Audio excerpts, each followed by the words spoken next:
So the content for this video came to me at 3 in the morning. The videos always come to me as like a download of a new subject, and I end up writing a load of notes.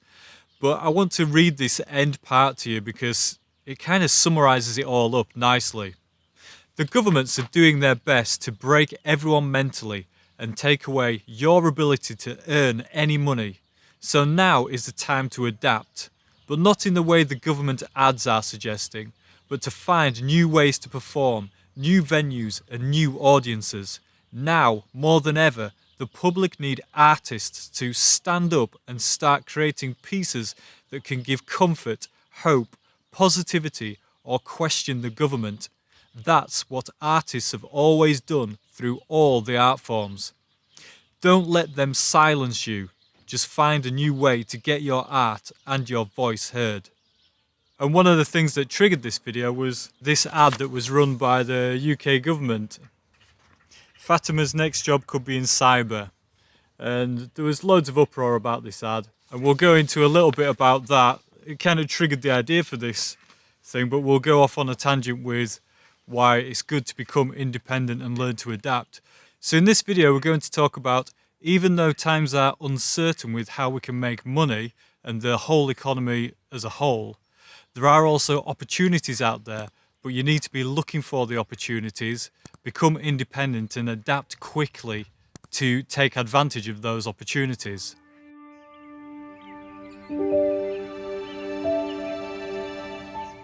Okay, so the trigger for this video was this advert. Fatima's next job could be in cyber. And it's a UK run advert, but they've also been running other adverts. Basically, they're targeting the younger generations and they're basically encouraging them to train in cyber security for the government.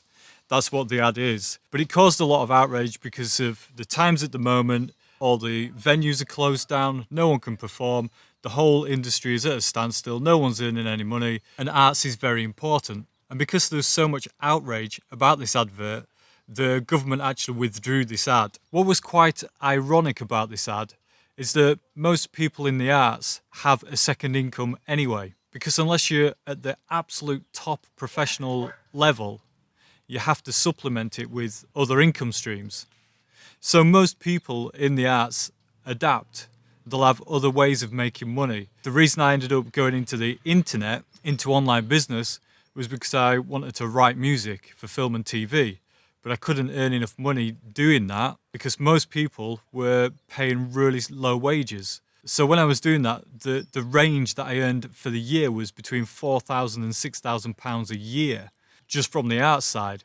And then to earn enough to survive, I had to supplement it with additional income. And that might have been things such as labouring, manual labour, whatever it was at the time that I could do. And in later years, I went on to go into online business.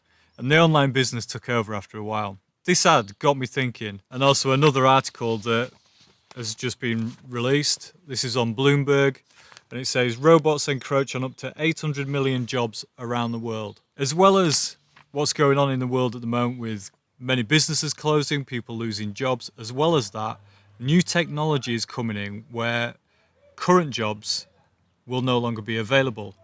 And this article here is talking up to 800 million jobs around the world would disappear. And this is caused by new technologies coming in, such as 5G. So 5G will be everywhere. And what it means is for services such as taxis, buses, deliveries, all those jobs, all those driving jobs will disappear because it will no longer need humans to drive the vehicles. Once 5G is enabled, the cars will have a high enough connection to the internet so the cars can become self-driving. So once 5G is rolled out everywhere, soon after that it will allow a lot of technologies to come in which will get rid of a lot of jobs that are done by humans. And then you have artificial intelligence coming in as well. So especially for the younger generations, they're going to have to learn how to become independent and how to adapt really quickly. And I'm not saying this to scare people. I'm saying this so that people start looking for the opportunities. Because as old jobs disappear, new jobs, new opportunities will start appearing. So think back 30 years ago. Could you imagine people communicating online? Could you imagine people being able to earn a living online? Millions, billions of dollars transacting around the world, buying and selling products online. It wasn't imaginable 30 years ago. So in another 20, 30 years, what will be possible?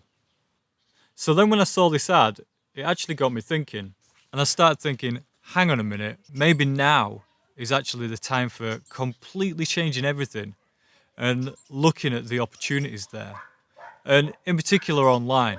And could it mean it's a new form of independent artist? So I'm thinking back to the punk days in the 1980s when all these private record labels started appearing and all this new punk music started coming out and they're all rebelling against everything that was going on around them. And I think we could be heading into that era again, but in the arts in general. So now, because you can work online and completely independent, you don't need corporations for a record deal. You can publish completely independently. So if you learn how to do it correctly, the question then becomes, could you become an independent artist online, create your own audience, have 100,000 people following you? Would they be willing to pay you some money for your art, whatever that may be, whether it might be music, dancing, painting, sculpting, whatever it is, writing? And could you become an independent artist that no longer has to answer to corporations? It's an interesting question. And I just started thinking about it. If I was in dance and we were completely locked down, we can't go into theatre venues anymore, the audience can't come to them, could I team up with other artists? Could we find an abandoned warehouse and do a performance in there? Set up some lights, set up some cameras, put some music in and do a performance and record it? Could we live stream it? Could we put that on YouTube and start getting an audience following us? Could we then start making money off the advertising that YouTube puts on the beginning and the end of the videos? Could we have our own website? Could you create videos about your art, talking to people directly, talking to your audience directly, telling them about your passion, telling them about the piece you're creating? So instead of just the audience going to the theatre and seeing a nice piece and not really fully understanding it, you could actually give the audience a full insight into the art. You could encourage other artists by showing them the process you've gone through. You could basically create how-to videos, how to do this dance move, how to do this, how to write a piece, how to create a piece. You could create your own channel.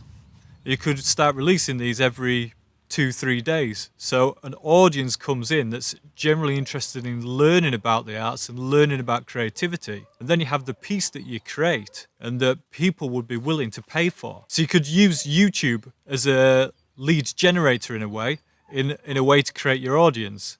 But then you also have your own website that is independent where people will sign up to an email list. And that website belongs to you. You can do anything you want with it. And this is what I mean when I say it's important to learn to become independent and how to adapt quickly. So to give you an example, to many of you out there, it may seem as though the world is changing really quickly. But for me, when I'm looking at it, when I was creating video tutorials on how to do web design, that was one of the first businesses that I had. Every month I had to adapt. The technology was changing so fast. Every month there was new coding to learn, there was a new technique to learn, and new standards to adapt, new browsers to adapt to. So the rate of change that you had to learn was really rapid. If you didn't learn anything for 3 months, you were behind the times. So when I was looking at the ad from the UK government saying the ballerina should retrain to become a cybersecurity specialist, I thought, no. What we need to do is adapt. So you've got all this 20 years of knowledge that you've done as a ballerina. You've probably trained since you were 5 years old, and you're now at the peak of your career. You should be out there dancing in the big theatre venues.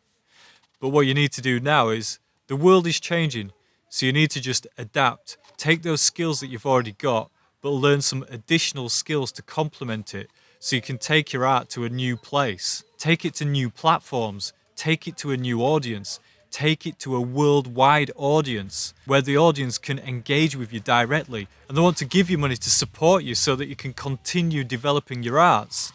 So I do think there are many opportunities out there. And if you're currently going through a time where you've lost your job or you've lost your business or you're just not sure what's going to be happening next, now's the time to just start looking around at other opportunities that are out there that you might be able to use to complement the knowledge that you already know.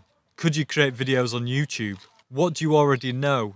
Find out what the up-and-coming technologies are. Is there an opportunity that you could teach yourself? I do think there is an opportunity for the new punks to rise.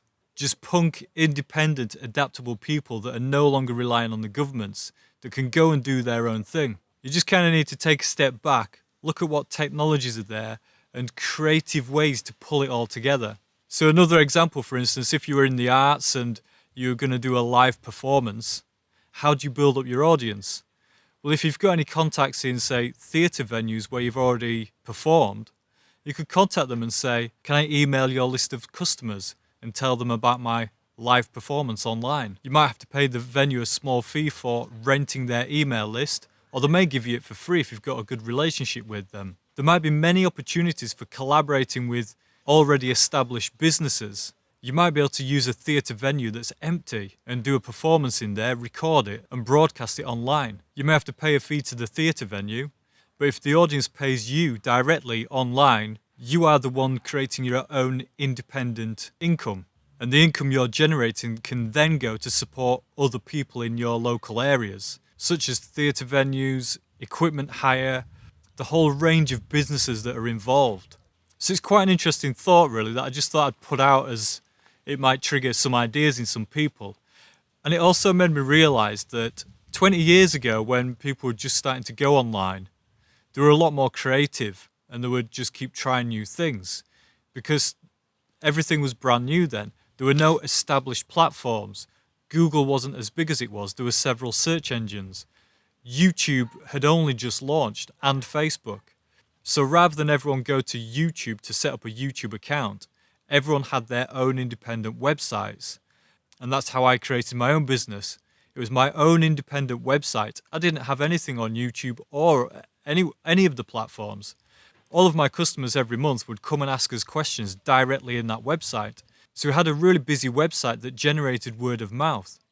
And every single month we'd have new subscribers signing up to our email list and paying us a subscription to access the content on our website. And maybe I'll create a separate video on exactly how I did that, because I think a lot of the methods that were used back then have been lost. Everyone kind of relies on the big platforms now, such as YouTube. And YouTube is great, but you also want to become independent away from the big corporations and take advantage of YouTube rather than YouTube taking advantage of you.